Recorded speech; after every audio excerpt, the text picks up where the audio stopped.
ఈ గ్రామానికి శివుని ఆశీర్వాదం ఉంది. ఎవరైతే ఈ గ్రామంలో అడుగు పెడతారో వారి దారిద్ర్యం నశించి లక్ష్మీ కటాక్షం పొంది ధనవంతులు అవుతారు. పాండవులు తమ అంతిమ యాత్రలో ఈ గ్రామం ద్వారానే స్వర్గానికి వెళ్లారు. మానా గ్రామం పార్ట్ 3. ఈ గ్రామానికి మానా అనే పేరు ఎందుకు వచ్చింది? మానా గ్రామం యొక్క పూర్తి విశేషాలు తెలుసుకుందామా? Thanks for watching. Please like చేయండి, షేర్ చేయండి అండ్ సబ్స్క్రైబ్ చేసుకోండి. ఇదే భీంపుల్. సరస్వతీ నది మీద ఉన్న పెద్ద రాయిని భీంపుల్ అని పిలుస్తారు. పూర్వం ద్వాపర యుగంలో పంచపాండవులలో రెండో వాడైన భీముడు సరస్వతీ నది దాటేందుకు నదిపైన ఒక పెద్ద రాయి వేశారు. ఆ రాయిని భీముడు వేశారు కాబట్టి భీంపుల్ అంటారు. ఈ రాయి మీద భీముని చేతివేలి ముద్రలు ఇప్పటికీ కనిపిస్తుంటాయి. ఇది స్వర్గారోహణం గేట్. ఈ గేటు ద్వారానే ఒక కుక్క, పంచపాండవులు, ద్రౌపది తమ అంతిమ యాత్రను చేశారు. ఈ గేట్ నుంచి 5 కిలోమీటర్ల ముందుకు వెళితే వసుధారా ఫాల్స్ చేరుకోవచ్చు.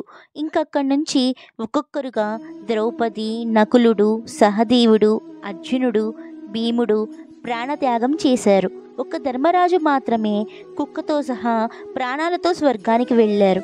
అలా ధర్మరాజు ప్రాణాలతో స్వర్గానికి వెళ్ళింది ఈ మార్గం ద్వారానే కనుక ఈ గేట్ మీద స్వర్గారోహణ్ మార్గ్ అని రాసి ఉంటుంది. మరి పాండవులు ఈ గ్రామాన్ని చేరుకునే లోపల మార్గ మధ్యలో ఎన్నో నదులు దాటారు కదా, మరి ఇక్కడ మాత్రమే సరస్వతీ నది మీద రాయి వేసి ఎందుకు దాటాల్సి వచ్చింది తెలుసుకుందామా? మనం నదిని స్త్రీ రూపంలో పూజిస్తాం. ధర్మక్షేత్రాలలో స్త్రీని దాటడం పాపం. ఏదైనా పాపం చేస్తే ఆ పాపం ధర్మక్షేత్రాలలో ప్రాయశ్చిత్తం అవుతుంది. అదే పుణ్యక్షేత్రాలలోనే స్త్రీని దాటి పాపం చేస్తే ఆ పాపానికి ప్రాయశ్చిత్తం ఇంకా ఎక్కడా లభించదు. పాండవులు ఈ ప్రాంతానికి వచ్చినప్పుడు సరస్వతీ నది ఉధృతంగా ప్రవహిస్తుంది. అందుకని ధర్మరాజు భీముడిని నదిని దాటడానికి ఒక రాయి వేయమని చెప్పారు. అప్పుడు భీముడు తన శరీరాన్ని పెద్దగా చేసి ఒక రాయిని నది మీద వేశారు. ఈ రాయే భీంపుల్. ఈ భీంపుల్ మీదుగానే పాండవులు, ద్రౌపది, ఒక కుక్క సరస్వతీ నదిని దాటి ముందుకు వెళ్ళారు. ఇదిగో హిందుస్థాన్కి ప్రథమ చాయ్ దుకాణం. భారతదేశం యొక్క మొట్టమొదటి షాపులో చాయ్ తాగుతూ ప్రకృతి అందచందాలను వీక్షిస్తుంటే ఆ ఎక్స్పీరియన్స్ చాలా బాగుంటుంది. అసలు ఈ గ్రామానికి మానా అనే పేరు ఎందుకు వచ్చిందో తెలుసా? పూర్వం మణిభద్రుడు అనే వ్యాపారస్తుడు ఉండేవాడు. అతను శివుని యొక్క గొప్ప భక్తుడు. ఒకసారి వ్యాపార నిమిత్తమై ఈ గ్రామం గుండా శివనామ జపం చేస్తూ వెళ్ళసాగాడు. ఈ ప్రాంతం దగ్గరికి రాగానే గజ దొంగలు అతని మీద పడి డబ్బుల కోసం ఈ మణిభద్రుడి తల నరికేశారు. అతని తల వేరైనా సరే శివనామ జపం మాత్రం మానలేదు. ఈ భక్తికి పొంగిపోయాడా శివుడు. వెంటనే ప్రత్యక్షమై ఒక వరాహ తలను దేహానికి అతికించారు. అంతేకాకుండా యక్షరాజు కుబేరుడి యొక్క సేవకుడిగా ఉండమని వరం ఇచ్చారు. ఈ గ్రామం నీ పేరు మీద మణిభద్రపురి అనే పేరుతో పిలుస్తారు, మరియు ఈ గ్రామం శాపముక్తి గ్రామం అవుతుంది అని వరం ఇచ్చి శివుడు అంతర్ధానమయ్యారు. మణిభద్రుడు కుబేరుని యొక్క సేవకుడు కనుక ఈ గ్రామానికి వచ్చిన పేదవారికి లక్ష్మీ కటాక్షం సిద్ధించి ధనవంతులు అవుతారు అని వరం ఇచ్చారు. అప్పటి నుంచి మణిభద్రుడికి ఇక్కడ పూజలు చేస్తున్నారు. అప్పటి నుంచి ఈ గ్రామాన్ని మణిభద్రపురి అని పిలిచేవారు. కాలాంతరంలో ఈ పేరు కాస్త మానా గ్రామంగా పిలువబడుతుంది. అంతేకాకుండా భూమిపైన ఉన్న 4 ధామాలలో అత్యంత పవిత్రమైన ఏకైక గ్రామం ఇదే. ఈ గ్రామం శాపరహితమైనది మరియు పాపరహితమైనది. అందువల్ల ఈ గ్రామంలో ప్రజలు ఎంతో పుణ్యం చేసుకున్న వారు మరియు వారి ఖాతాల్లో ఎంతో పుణ్యం ఉంటే మాత్రమే ఇక్కడ నివసించగలుగుతారు. ఇది ప్రత్యేకంగా శివుని ఆశీర్వాదం లభించిన గ్రామం.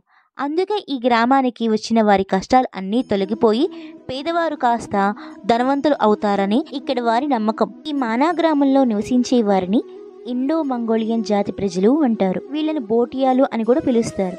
ఇక్కడ ఆడవాళ్ళు తమ చేత్తో స్వెట్టర్స్, బ్యాగ్స్ స్వయంగా తయారు చేసి అమ్ముతుంటారు.